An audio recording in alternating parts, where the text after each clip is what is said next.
Hey, what's up, everyone? Ralph here. So, crime is bad when you got the Red Berets back out on the streets, patrolling the streets of New York. And I'll be honest with you, I'm not too familiar with them. I swear I've heard them before, but I'm not that familiar with them. But apparently, it seems like they've been around since the 70s. And the last time they made an appearance in New York, in the streets of New York, was back in 2020 when crime was crazy. But the fact that they're coming back out here due to recent events, especially with the woman being set on fire in the subway, and then of course you have Daniel Penny, and clearly tells you the state of New York. And if you're Governor Hochul, you should be embarrassed, right? If you're Mayor Adams, you should be embarrassed, right? Because it shouldn't have to resort to this, right? You should be doing your job. Your job is to protect the citizens of your city.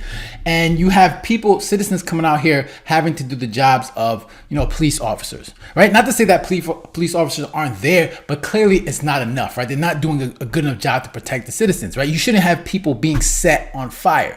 And the fact that you have, obviously citizens, people there that are watching crime happen and not doing anything about it, how can you blame them? I saw this video where I think it was a homeless person or somebody clearly on some type of drugs.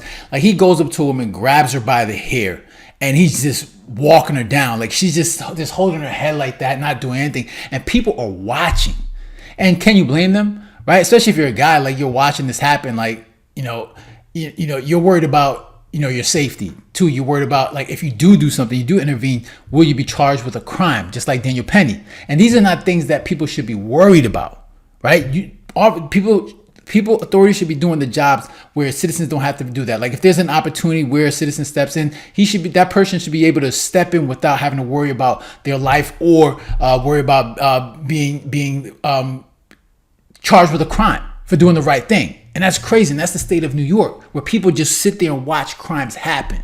And it shouldn't be like that. So you got these Red Berets. They call themselves the Guardian Angels, where it says it's going to resume subway patrols for the first time since 2020 after a shocking arson murder. So they're gonna be back on the streets, going out there, making sure things are okay. If they do see anything happening, they'll report that to the police, to the authorities. And it's sad that it has to get to this. So we're gonna watch this quick video and hear what they have to say.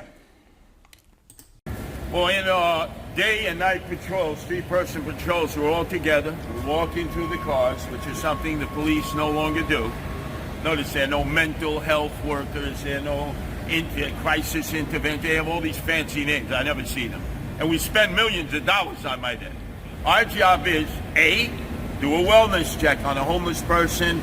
If they're homeless or emotionally disturbed, see if they're okay. If all of a sudden we walk into a situation where there's an episode, which oftentimes happens, we have to calm it down. A lot of times, these homeless and emotionally disturbed persons, they know of the Guardian Angels. We can have a calming effect. We can also bring the situation to the attention of cops on the platform. If there are cops, you're going to probably see them on the platforms. Generally, that's why we always stick our heads out at the station, and we always check to the north, to the south. If there are any police officers, we would hold the door open, tell the conductor, we need the police presence here. Citizens won't do that because, unfortunately, the Daniel Penny effect has frozen them. They're not going to get involved. I've seen grown men who normally might have gotten involved. They're just not getting involved any longer. We train. This is what we do. We know how to do it. And we'll coordinate it once we get on the train with the conductor, who obviously has more freedom than the motorman, but we'll obviously make sure that that train is stopped and that the police respond and that we keep order in the car so that nobody gets hurt, including the emotionally disturbed person or the homeless person.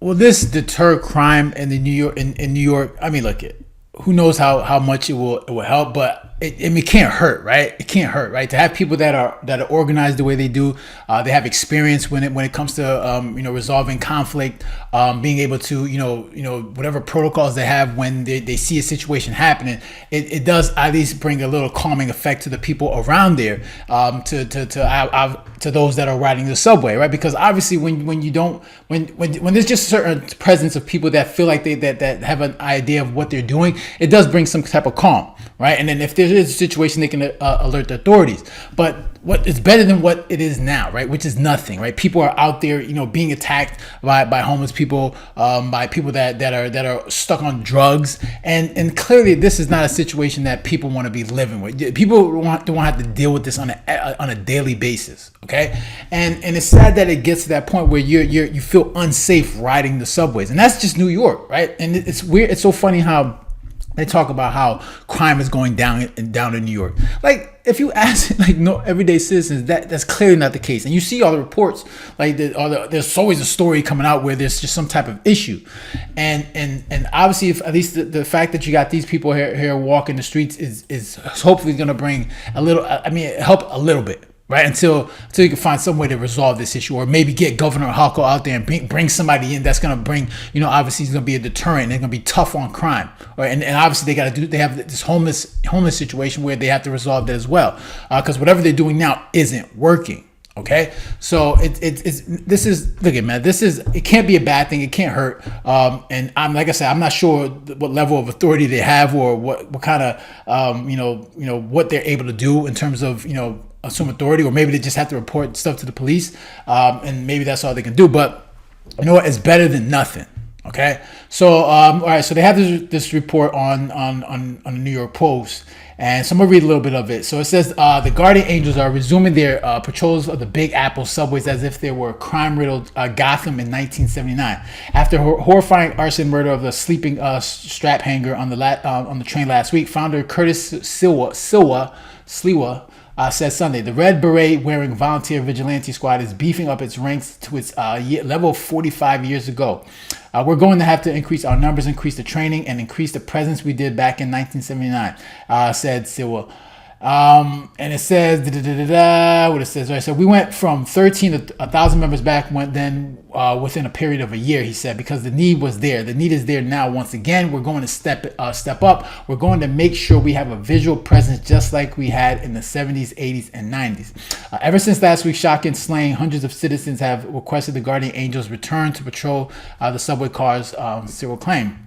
We're covering the actual trains from the front to back, walking through the trains and training, sure that everything is okay. He told the Post, we're going to constantly, we're doing this constantly now, stating that was going to be our complete focus because the subways are out of control, and the group's latest strategy will focus on conducting wellness checks on homeless people and emotionally disturbed individuals. So basically, obviously with all the homeless people in there, people that are on drugs, obviously, mental health, it's good to have a presence around where people are actually doing something, making sure they have an idea of like how to, if there's a situation that they know how to de-escalate that situation, or, get in contact with authorities to make sure that officers are alerted and can get to the issue, because we can't be having people burning people, setting people on fire.